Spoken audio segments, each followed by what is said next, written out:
Hi, I'm Jenn Wong from Way of the Wong, and I have a special guest today, Josh Peters from The Whiskey Jug.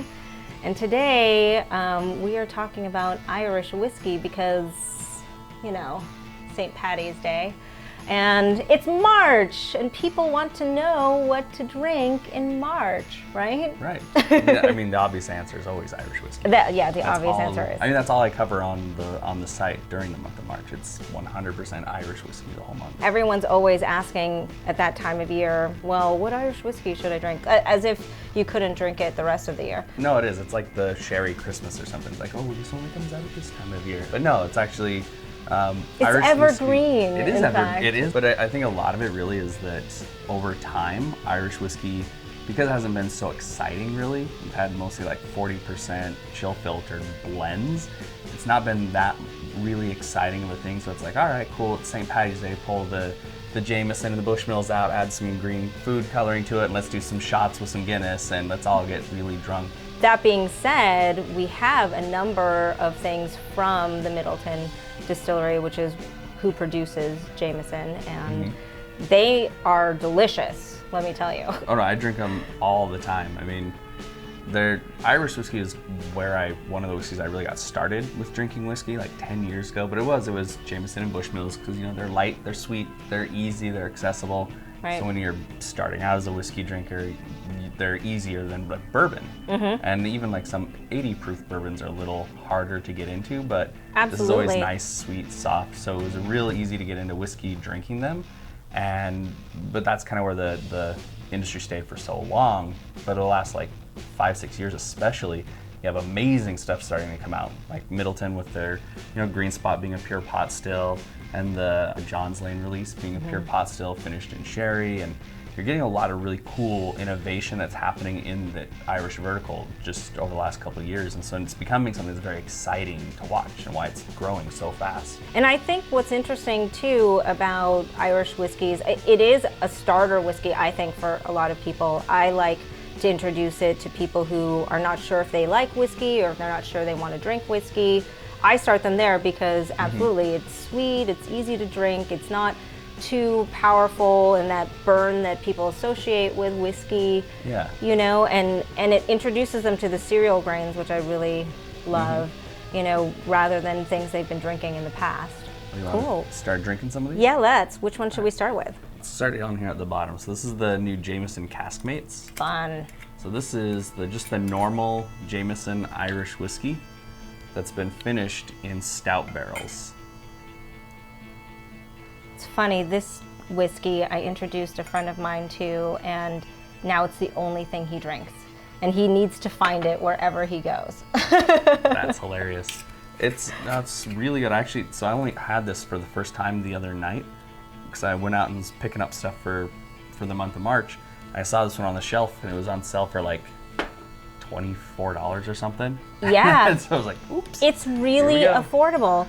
Well, that's also the best part. If you are an Irish whiskey drinker, you get into March and you kind of stock up for the rest of the year because everyone puts it on sale. They're like, right, it's St. Paddy's Day. Let's put all this Irish crap out there. Someone will buy it, and then if you actually enjoy drinking it, which I love, and you know what you're drinking. Yeah, you're like, I'll take 3 of these, 3 of these, 4 of those. Like, all right, you put it all on sale. Yeah, just load up the cart. Like, just stock the bar for the rest of the year because it's all here now. Absolutely, absolutely. It's got all that honey and fruit that you normally get with Jameson. But there's like that brown, sugary, the finish darker. Is so lovely. It's like got that malty. Yeah, that stout beer really helps pull out some of those underlying malt notes that often get covered up in just like the 40% typical blends that are so light and honeyed fruit. Exactly. This helps add a little bit more of that back into it.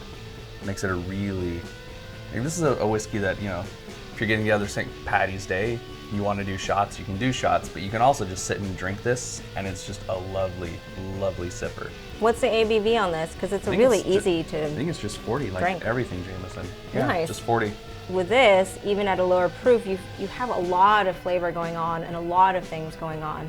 And I like to recommend this one too as kind of a bridge for people someone who likes beer, someone who likes stouts, someone, who already is familiar with those flavors will recognize those flavors in this whiskey. Yeah, it has a lot to offer for pretty much anybody if you're a spirits consumer. Of course, if you're not, then I don't know why you're even watching this. Stumbled upon it by accident. Yeah, well, because it was tagged St. Patty's Day. That might be why you're like, it's St. Patty's Day, but I don't drink. But we got some green for you here. I don't know. And Josh's is this amazing bling. Okay, so awesome. What are we going to try next? So let's go to this one. So this is just the traditional pure pot still. So this is pure pot still, well, it's now known as single pot still. They actually had to stop using pure pot still. Why? It was all legal crap. Yeah, all legal stuff. But yeah, so it's single pot still now, kind of like single malt, so it kind of keeps the naming convention online. But what makes this different, it's a completely unique Irish style, is that instead of using 100% malted barley, they use malted and unmalted barley in it. So you get a lot more, a broader range of flavors, and then still triple distilled, which is a characteristic among Irish whiskeys is triple distillation, except for at Cooley, they do double distillation, but Middleton practices the triple distillation, and yeah, so this is closer to like a Scottish single malt, but because it is single pot still, where they actually have the unmalted barley in there, you get a little bit richer tones in there. You get a lot of those great barley notes, and this is the stuff that I can just drink on the nose is just so strong to me that it's just like green apple. Yeah, crisp, and like it's crisp. Crisp, like you could bite into an apple when you smell this. That's the thing I love about when you get into the Irish, when you get outside of the blends, which is kind of the thing that everyone's always known, and they're like, yeah, they're all right, they're drinkable, they're unassuming, approachable, whatever you want to call them. Sure. Crap sometimes, but like whatever you want to get into. Unless you have a master blender who knows what they're doing and makes some really amazing things. But we'll throw that caveat in there. There are some NDPs that throw out some terrible stuff over the years. Yes. But agreed. Yeah. Agreed on that. All right. We'll agree to that caveat, so we don't piss anybody off. Right. But when you start getting into the pure pot stills and the single malts and all these things that are really just beginning to erupt onto the Irish whiskey scene in the last like 5-7 years or so in a really major way. I mean, they've kind of always been around, but first major way, it's super exciting because it's such good whiskey. And this is the malty backbone to Jameson. Sure. It's like the Jameson Black Barrel. That just has a whole lot more of this in it. That's the only difference. Wow. I love this one. Every time I drink it, it's one of those just revelations. Because it's so fruity, but not fruity in the way that other Irish whiskeys are fruity. With other Irish whiskeys, you have a lot of banana, coconut, right? Yeah, like those kind raisins, of or maybe like plums, like that kind of fruit. Whereas this fruit is like this bright, fresh apple, pear, like summer. Yeah, all orchard fruits, just those nice crisp. Yeah. Like end of summer, beginning of fall, when they're just. Yes, when you just want to like pull it off a tree and like bite into something crunchy and Exactly. Still, so it's beautiful. When the farmer's market smells like this. Yeah, and you get those really good barley notes where it's kind of almost hay or alfalfa-like in there. Right, so you get but not that really like rustic malted barley. You get that like fresh kind of tasting barley, so like it gives it really like a cereal. Yeah, you get those nice cereals. It has like a really nice like rustic background is what it gives it. Yes. So you have these nice sweet notes, this paired with these wonderful rustic notes, and the whole thing is very, if you look on the glass, it's very oily, very viscous in comparison to like a blend or something. It has just a great body to it. Right. Everything about this whiskey I just love.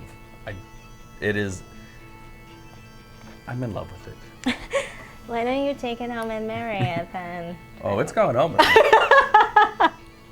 I'm not a monogamous whiskey drinker though. I'm not a one whiskey man. It wouldn't work. It wouldn't work. I'd be cheating on it with the John's Lane in the background. Bad, like, polygamous whiskey joke, but I used to be Mormon, so it runs in the. It's like that seemed like poor form. Poor form. You can make all the jokes you want. Oh wow, that is just so beautiful. Yeah, this is. Because it's light, even though you talk about like sort of that oily characteristic which lingers on the tongue, it doesn't feel heavy. It feels very light. And you know that this one, though, what's so unique about it is that brightness and the lightness that comes with it. Yeah, you know? It's a very different character. So this is the whiskey. Well, these two actually. When you get people, they're like, oh, I don't really like Irish whiskey because all they've had is the Bushmills White or the regular Jameson, right? Which they're fine for what they are, right? When that's all they had, you break out these two, and then all of a sudden like, wait, that's Irish whiskey? That's what that is. Yep. I know. I am so excited about all of the pot still things that are coming out. Maybe they were always around, and it was just not in our market. That the United States was like, oh yeah, the only Irish we have is, the regular Jamesons and the regular Bushmills. It's like, you get two choices, that's what you get. Yeah, those are basically it. Or every once in a while I would see the Conemarra, because it was unique. It was like this peated, so it would go with the scotches, even though it's an Irish, they would throw it in that, that but it's section. It's a totally different style of peat. It's totally different, right? Yeah, so when you taste it, it's worlds apart from the Islay whiskeys. Right, but only in the last, 3 years or so, we've been getting like all the pot stills have been coming in. That's it. So or 4. It's been like 3-4 years that Jameson's really been pushing them out in a very, very heavy way. But they've been around for a long time. Redbreast 12 is the one that's been around for forever, it seems like. Like that one's always been on the market.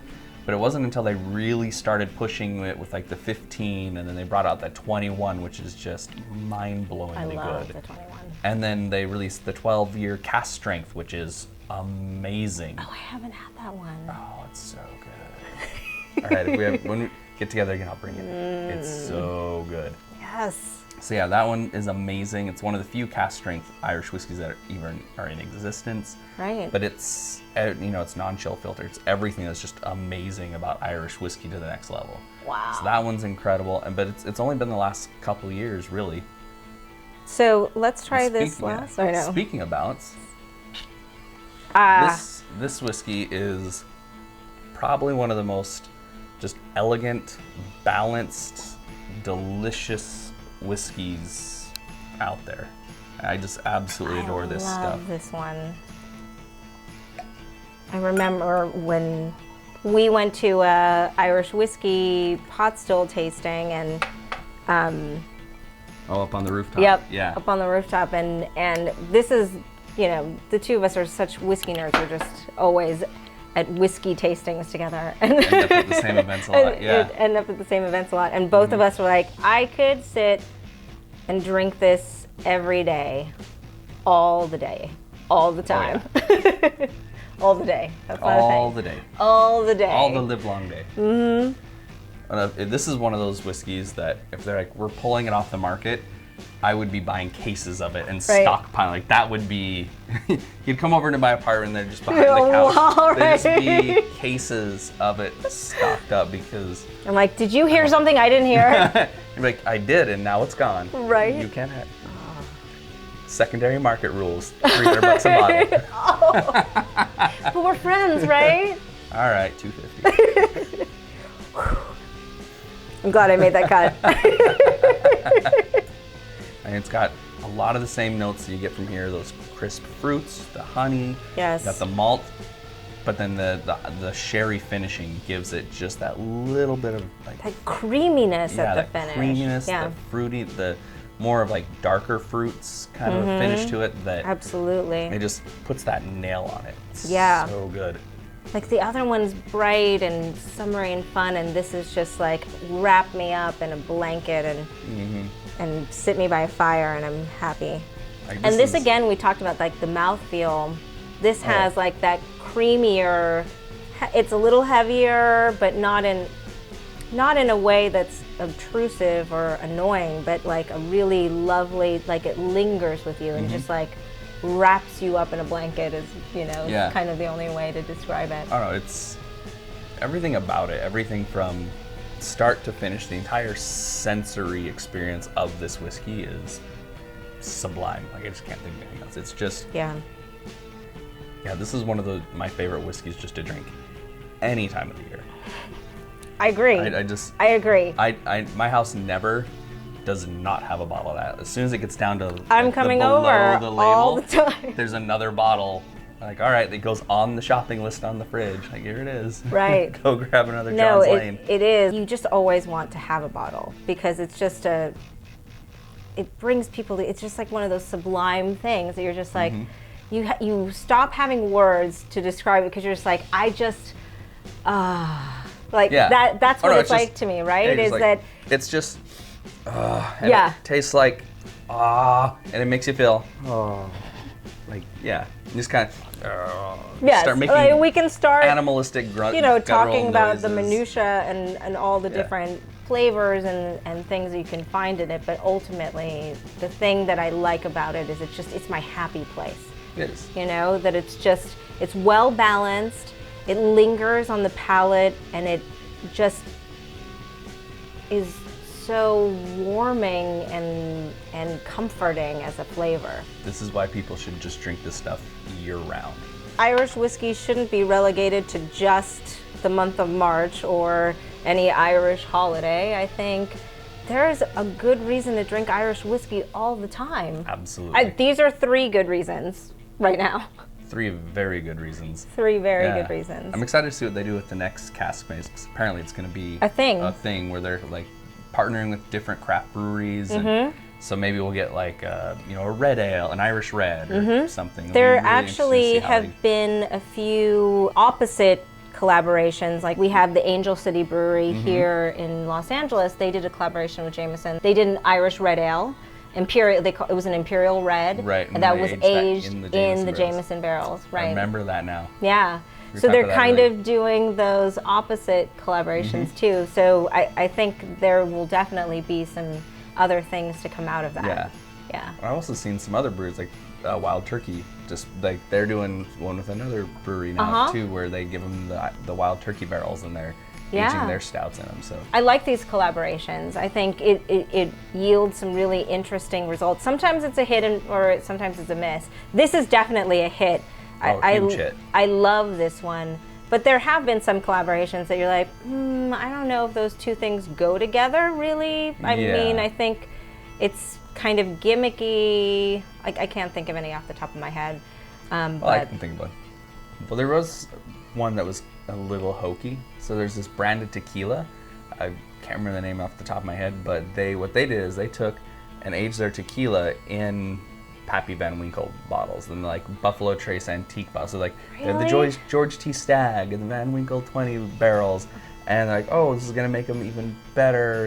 And I tried them all, and they were just kind of they taste like good tequilas. Sure. But they just tasted like good tequila. Like there wasn't like, I totally taste the Eagle Rare in this, or I totally taste the Pappy in this. So they're just kind of more marketing, so it was very hokey approach. Did it matter that it was in a Pappy Van Winkle barrel or just some other whiskey barrel? Like you don't really get that in it. Yeah, I was like, this smells like it was in a wheated barrel. Never got that note, but I was like, it smells like a good tequila. Yeah.